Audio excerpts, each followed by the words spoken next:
What is up, guys? It is the Bluebloods here, back with another 2-minute episode, man. Monday, August 16th, man. If y'all haven't yet, go check out our SWAC preview from this Saturday, man. It was one hell of a time, to say the least, man. We had a blast previewing the SWAC.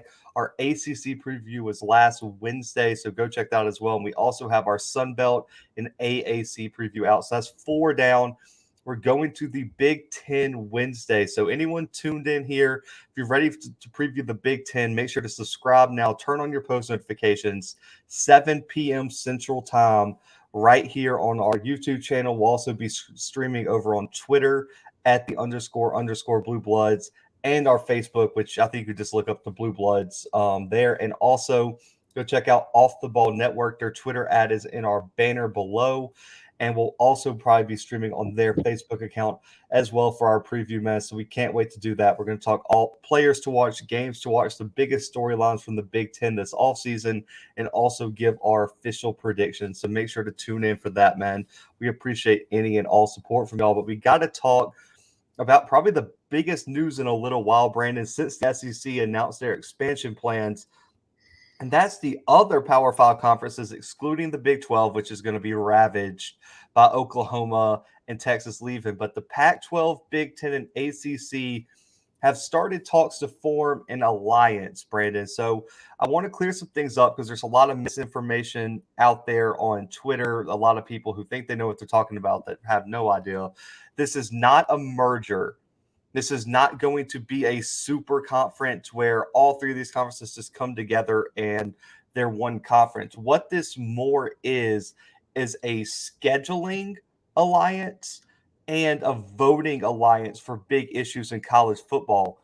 That's the distinction. The reason this came about is because with Greg Sankey and the SEC grabbing and pursuing aggressively Texas and Oklahoma, and also Greg Sankey being the biggest advocate for a 12-team college football playoff, they feel like it's the SEC trying to monopolize college football and just grab everything they can and become the figurehead of college football. So what this does is give a little bit of power to the other conferences. What this means is, Brandon, that these conferences aren't going to go and fight against each other for the remaining Big 12 teams, which is an interesting thing here. And so the Big 12 is still up in the air, but this is a voting and scheduling alliance, not a super conference. So, Brandon, what are your initial thoughts here on these talks and what this could potentially do for these conferences? Yeah, so you highlighted that perfectly. I think the big thing here, Zach, is that it's a voting alliance. You know, it's much more than just a scheduling alliance. It's these 3 conferences who make up 41 teams in the NCAA are teaming up so that they can outvote this soon-to-be 16-team conference in the SEC, who has gained power. One thing I want to point out, Zach, is that these 3 conferences are all headed by commissioners that are pretty much brand new. Like Kevin Warren is the most senior member or most senior commissioner of all 3 of these conferences, and he took over the Big-10 in January of 2020. So we're talking about the guy with the most experience here has about what now, Zach? 20 months of experience. Yeah. Because the ACC and Pac-12 both got new commissioners this offseason. Kevin Warren, I would say, fumbled the COVID outbreak in college football this last season, and as bad as you could have, really. I mean, other than how the Pac-12 handled it. But yeah, Larry Scott was pretty bad too. Larry Scott was terrible. His hands were tied, though. Like a lot of states, California especially, like there was no way they could have played. Right. But he still fumbled. I think there were other ways. I think maybe played, I don't know, schedule something away from your home state if you need to. Like get games played. Play all away games if you need to. Like it was a weird season. That's what Stanford had to do. Yeah, and their county had a mandate through almost the whole season where they couldn't even practice in their home state. So it's just or their home county. It's just a lot of politics went on behind the scenes. I don't think a lot of people highlighted. Right. But more than anything, Zach, I just want to express my concern for this alliance because, yes, on paper, this sounds like a great idea. But I think what we're failing to realize is that there's no contract signed. There's nothing in writing, nothing legal saying, hey, you have to keep this alliance. So what's keeping the Big 12 or the Big 10 and the Pac-12 from voting differently? I know they have this alliance saying they're going to vote the same, but what happens when something benefits the Big 10 that doesn't benefit the Pac-12? What happens? Personally, I think this alliance crumbles. But on paper, I think it's a great idea. I just don't know how it's actually going to work in college football, Zach. That's my main concern here. You see, I have more faith in Jim Phillips and George. I believe it's Kalafikov. Is how you say it. I did a little bit of research there, but I still probably butchered the name. But it's something like that. Have more stability and or value to their word than Kevin Warren, because George and Phillips have really no reason to lie at this point. I think they're looking for more direction in this new college football, especially Brandon. Jim Phillips and Kalafikov have to be worried because there's been rumors about Oregon and USC looking at the Big Ten. There's been rumors of Clemson, Florida State, even though none of those rumors have been proven to be true, about looking at the SEC. So if the SEC, let's say, pulled those four teams, there would not even be a reason for the NCAA. Let's just be honest. It would just be the SEC, and the SEC champion would be the national champion. That's what we're really at. And so I think right now the big question mark for me is, can Kevin Warren be trusted in this? Because, Brandon, I don't know if you remember, college football, all the college football commissioners met last year to discuss COVID, and they all agreed to take a wait and see approach. And then Kevin Warren comes out of the blue 2 days later and announces he's postponing the season. Exactly. So he has a history, but I don't think the ACC or Pac-12 commissioners really have any reason to doubt them. I think what they're looking for is, we don't really know, though. That's the thing, Zach. Like they both accepted their jobs this offseason. Like they haven't really done anything yet. Like I know you say you have more faith in them, but like what grounds do you have? Like what evidence do you have? Well, I mean, there's no, the grounds is that they have nothing to lose by putting on a front and doing this. Okay. And what I think is they're probably looking for direction, because they took a job where college football is changing extremely rapidly, and you better get a hold of it. And being so new on the job, if you have an alliance with a more experienced commissioner and the voting power, you can do things that benefits, one, your conference more. Two, you have kind of like a soundboard to sound off ideas from. And three, you have some friends that you can rely on if you need some help down the road. So what I think is that the ACC and Pac-12 commissioners are really just looking for an olive branch. So why would you burn that down unless you get burned by Kevin Warren? But for me, Brandon, the reason this is a good thing is, as much as we're SEC guys, you got the LSU stuff on, I got the Auburn stuff in the background.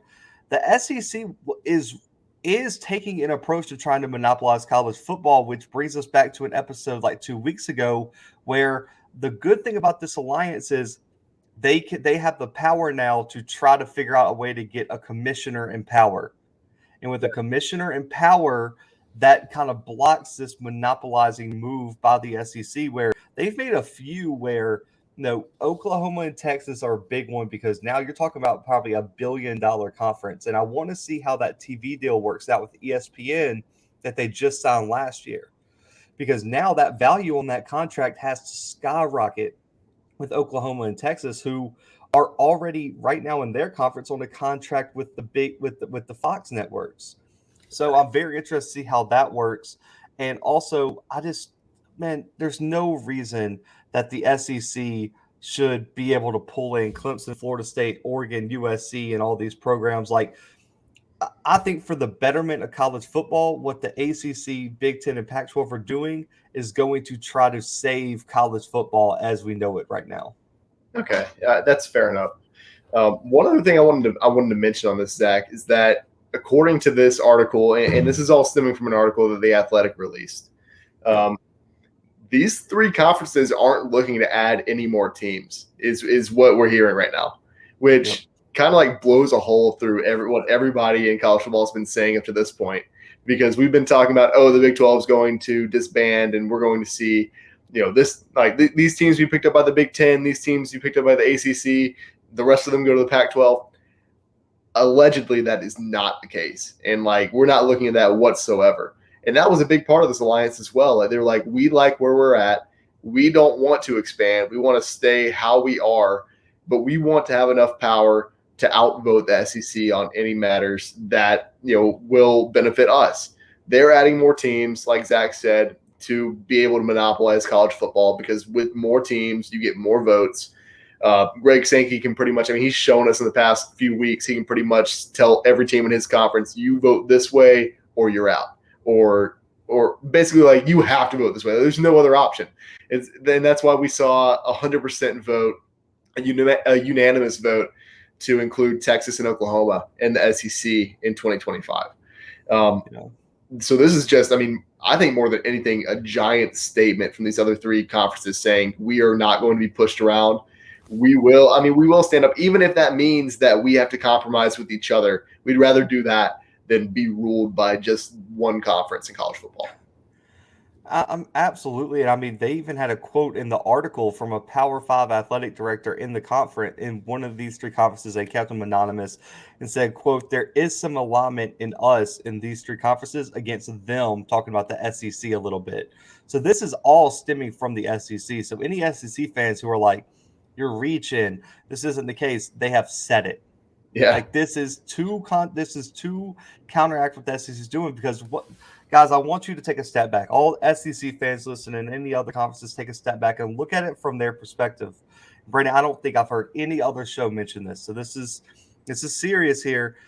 The Greg Sankey's the leader for the expanded playoff, right, as of right now, other than maybe the AAC, because their commissioner was pretty on board with that, just because they don't have a shot now. But what happens if they can argue to keep it at 4?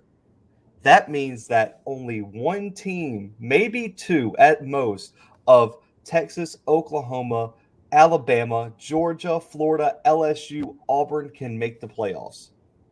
Right. Which means the reason they're trying to expand is because now at the 16-team alliance, what you're talking about, Brandon? They could probably get maybe 5 spots in that playoffs out of 12.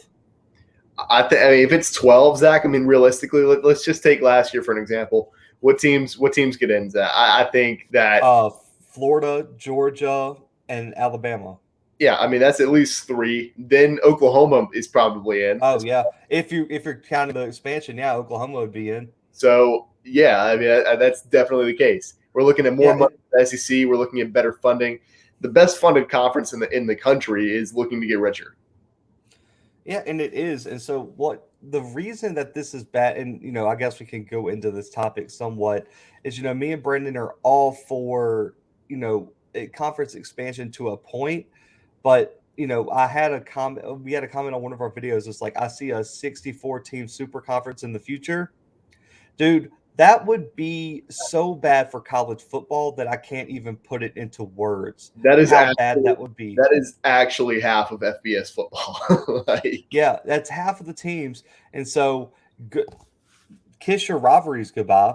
Kiss your conference championships goodbye. Because if you do a 64-team league, the winner's a national champion. And then what are you going to do with the other 60 FBS conferences? Or the FC, that is so bad for college football. And anyone who is rooting for a 64-team super conference has literally no idea what they're talking about in terms of college football politics. Zach, can you even think of a good reason for that? And I'm trying to. No, that's what I'm saying. Like, it doesn't make financial sense, geographical sense. It doesn't make anything. You would lose the college football playoff. You would lose your bowl games. You would lose your rivalries. You would lose your conference championship games.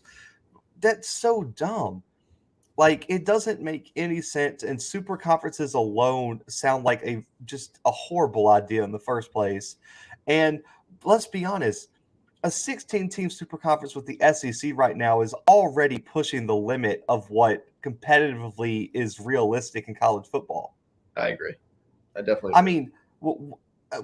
How many, when you look at the top 20, how many of the top 20 are, in terms of financial, brand recognition, on the field performance, how many of the top 20 teams are in the SEC right now?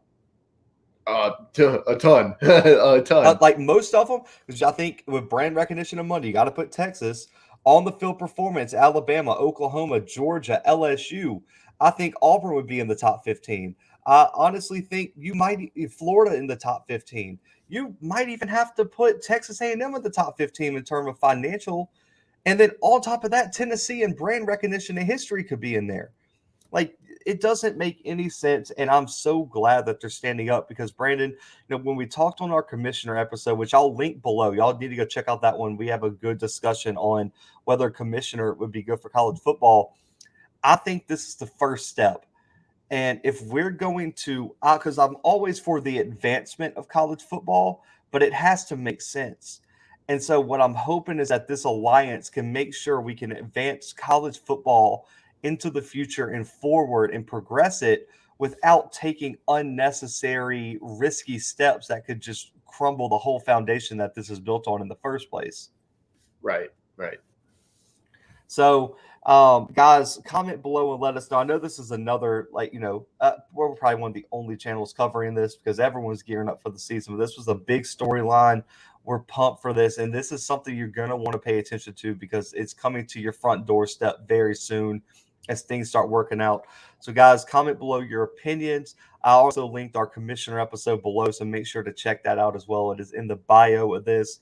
Make sure to subscribe and make sure to go check out all our player interviews. We put a halt on that for now just because fall camps are going, season's coming. We don't want to distract any players or put them in any position. So we'll kick those back up next off season. Make sure to tune in Wednesday, our Big 10 preview, 7 p.m. Central Live right here on YouTube, Twitter, and Facebook. So make sure to subscribe and turn on your post notifications, man. I still think like 79 or 78% of y'all watching our videos are not subscribed. So make sure to subscribe, man. Make sure to join the Blue Bloods before the season kicks off. We got some big plans. And make sure to subscribe now to enter our giveaway. We're giving out some merch at 700 subs. And also we got our ticket giveaway at 1,000 subs. More details on that coming soon. But guys, for B-Dub, myself, the 2 Minute Joe, and the Blue Bloods, we are out for right now.